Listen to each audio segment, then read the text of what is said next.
$10,000 on gear and can't even keep a damn beat. Hey there, everybody. This is the real Howard Yates speaking in drums, and I want to talk about something I just saw on an app called Tubi, and it's Tubi. You can go to their website, which is tubitv.com, or you can get their app if you got Android or Apple or anything like that. You can download their app. I'm going to show you what this kind of looks like when you first get on there. So if you can see that, Tubi, Tubi, again, tubitv.com. My brother had told me about a documentary about a drummer that I've actually seen. He and I both did with Ozzy Osbourne, not too far from where I live, actually, back in 1992 during his No More Tours tour, when he supposedly had some illness that was actually misdiagnosed, and at that time they didn't know that, so he thought he was going to have to retire. Zakk Wylde was in it. Mike Inez, who then later went on to Alice in Chains, also played on Ozzy's tour, along with Randy Castillo. And that's what this documentary is about that my brother said I should check out on Tubi. So this is the Life, Blood, and Rhythm of Randy Castillo. This is kind of, I guess, a reaction video to this. Being both a drummer and somebody who has battled cancer, this is a very close thing for me. Now, I'm not the personality this guy was, and I don't have the credentials or success on any level like he did. But it was really cool that I did get a chance to see him and experience the type of player that he was, which is amazing, still is.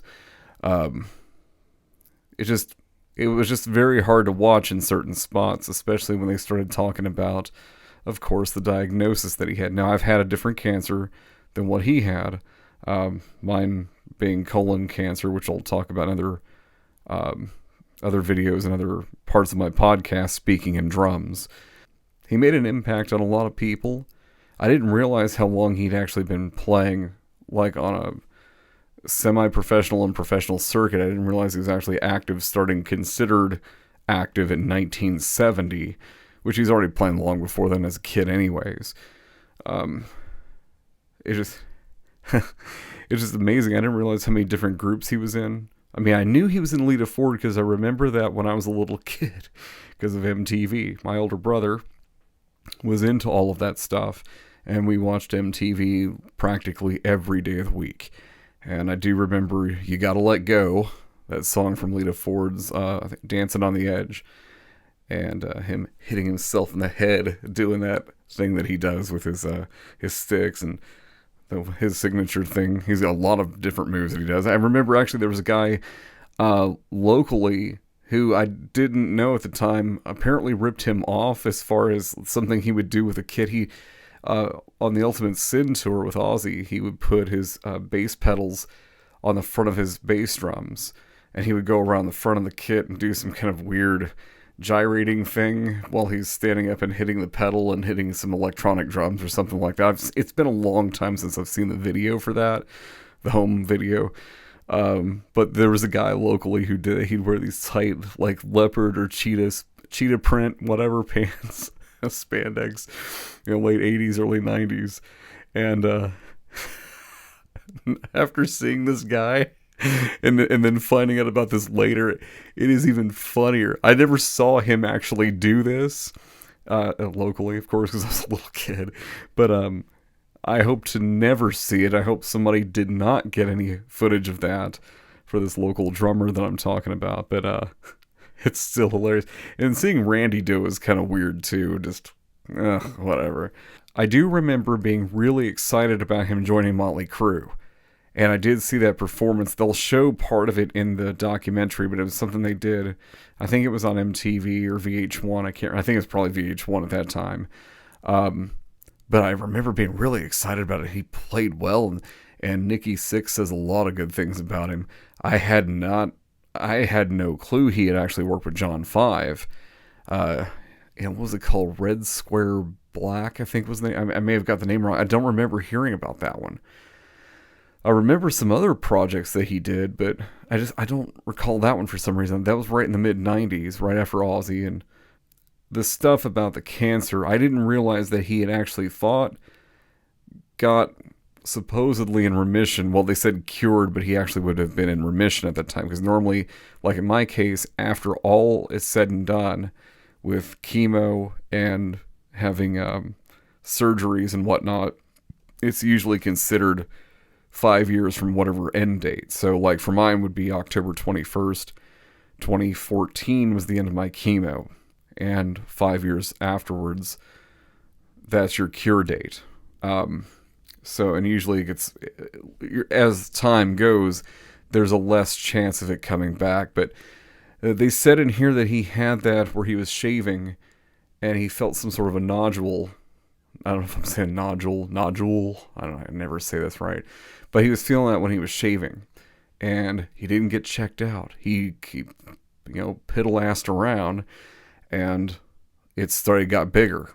So he finally went to a doctor. They confirmed after doing a biopsy that it was cancer. But then after he did his treatments and whatnot, lost a lot of weight. I think he got down to like 112. I haven't weighed that since like the 3rd grade. I've always been a fat bastard, but good God, 112. But then he was saying there was a lot of positives, like his metabolism had sped up. He's eaten a lot of food. Afterwards, he got up to 130. Which he actually was still lower than his previous weight, apparently. But he said he felt great. His body was burning, all the food he was putting in. But he's also still partying and everything, which I still kind of do myself. Probably not on his level of partying, I'm sure. But he was still going out, 3 in the morning, hanging out with people and whatever. And then there's the sad part where, he's going to go on tour with Motley Crue. When he was with them for a little while, I think 3 or 4 years, actually. According to the dates, I think it was from 99 to 2002. It's about 2-3 years there. And had no idea that he'd been with him that long. Because I just seem to remember that he was in, and then time passed, and the next thing I know, he had passed away in 2002. And it was kind of out of nowhere. I don't even remember hearing about him fighting it. They were getting ready to start rehearsals for a tour. They rented out some space. Nikki Sixx talks about that. And had everything ready to go. And then he has to cancel because he's got cancer. And what ended up happening is they thought, when it came back, they thought he had shingles. So they were testing him out for shingles. They went through some medications. And guess what? Yeah, the shingles medicine didn't work because it wasn't shingles. It was cancer. It got bad, and it got to the point where they, one of his sisters said that she knew it was bad because she'd never seen him that skinny or that color. So, ugh. And I had no idea he was an artist. They show a lot of his paintings and drawings and things like that. A lot of stuff that he's kind of depicting about his life and his struggle at that time, but even stuff leading up to that. Had no clue. Didn't know he was involved in art at all. The hardest, I think some of the hardest stuff, though, had to be with his mom. Where she talks about, one thing that she talked about that struck me really hard was that she had been praying, and then Randy passed, and she had said that because God didn't answer her prayers, she lost her faith. That's what she said in this documentary, and it was really hard for me to watch that. Like, get really skinny and lose all his hair and everything the first time around, and then he gets better. And I didn't even know that happened. Like I said, I didn't even know he was diagnosed. I heard literally it was just like it was on MTV, and they even show that clip with Kurt Loder about what happened to him. And that's pretty much when I saw it, is that, it was over. So he fights cancer, beats it supposedly, and it ends up coming back with a vengeance, and unfortunately that's what takes his life. It's just really hard to watch. It's really hard to see people break down. It's hard to see somebody who has so much life in them, so vibrant and so unique and loved by so many people, and had such a great impact on a lot of people's lives. In terms of drumming, in terms of just knowing about his life in general, I feel really stupid and ignorant that I didn't know more about him. I mean, I knew he played for Ozzy. I've seen him. Granted, I was 11 years old, but I still remember it quite well. And my brother and I going back to that concert, 92, Freedom Hall, October 92.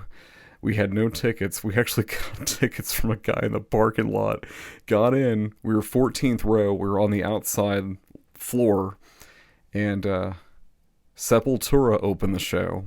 It was right before Chaos AD. And Alice in Chains was on there, and they had Mike Starr on bass, not Inez. Inez was playing in Ozzy's band that night. Right before Ozzy's set, I got hit in the face with a softball. I'm not kidding. I'm just sitting there, and I've got an Ultimate Sin jersey that my brother had from '86 when Ozzy came in with that tour, with Metallica, with Cliff on bass. So I have the jersey on. Because I was small enough to wear it at that time, and not since then, I can tell you that. And I'm sitting there, and all of a sudden, boom, right in the mouth. Never saw it coming, and the only reason I even knew it was a softball because I was sitting on the outside, and I saw it roll across the floor to the feet of some people sitting there at the lower arena. Of course, they started with Paranoid. Ozzy's throwing the water buckets. That was a wild concert. I mean, there was a lot of stuff, but I mean, just Ozzy's part of it was extremely wild. God. But yeah, I do remember that. I do remember Randy playing, and just like I said, this is a very good documentary. It's got a pretty high rating. I think it's 8.3 out of 10 on IMDb. And I would recommend it to anybody, even if you're just a fan of rock and roll, heavy metal, or if you just want to hear a story about somebody who had busted their ass to make it. They networked, they made the right connections, they had talent. I didn't even know that when he auditioned for Ozzy, he had a broken right foot. And he went in and auditioned with a broken foot and got the gig. He played left-footed. Fucking awesome is that? But yeah, it's just, it sucks, man, that it ends up being the way that it is. And with cancer, you can't fuck around with it. It's probably best to get a second opinion and also not to wait around. It doesn't discriminate. It takes anybody, people who are healthy, people who smoke, people who do drugs, who drink, who don't do any of that stuff. There's also a thing about genetic testing that you may want to look into if you're even looking this far into the video, but there's a thing called the Colon Cancer Prevention Project. It's led by a gentleman named Dr. Jones here in, not Indiana Jones, Dr. Jones here in Kentucky. And he sat right next to me at the ball Friday night and talked about my story a little bit. And he was telling me about getting genetic testing. A bill was passed just recently so that you can get genetic testing relatively, I believe, cheap or free. And finding out that some people they're finding that there's more genes related to colon cancer. Also that he told me that if one person in the family has breast cancer, it is possible that they have that same gene that could be passed on to you, and you get colon cancer. So there's apparently more variations in genes that are happening. So the genetic testing thing is to kind of see kind of where you're going and kind of helping map things out. So it doesn't sound like a bad idea. I think I'm going to go ahead and do it. I know shit's expensive. I'm still paying the bills. It's scary. Man, it's scary. I enjoyed it thoroughly. I may even watch it again when I get a chance. Tonight I just had time and I was like, I need to see it. So I'm Howard Yates, speaking in drums, just giving my kind of reaction review video of the documentary about Randy Castillo. Great story. Ends sadly, but also has a lot of good stuff in it. I'm kind of rambling here, repeating stuff, so I'll go ahead and go. See you later.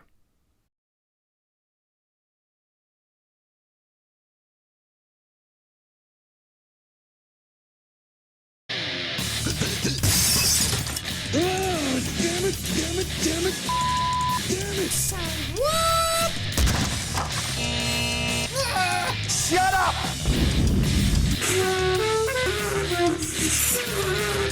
What?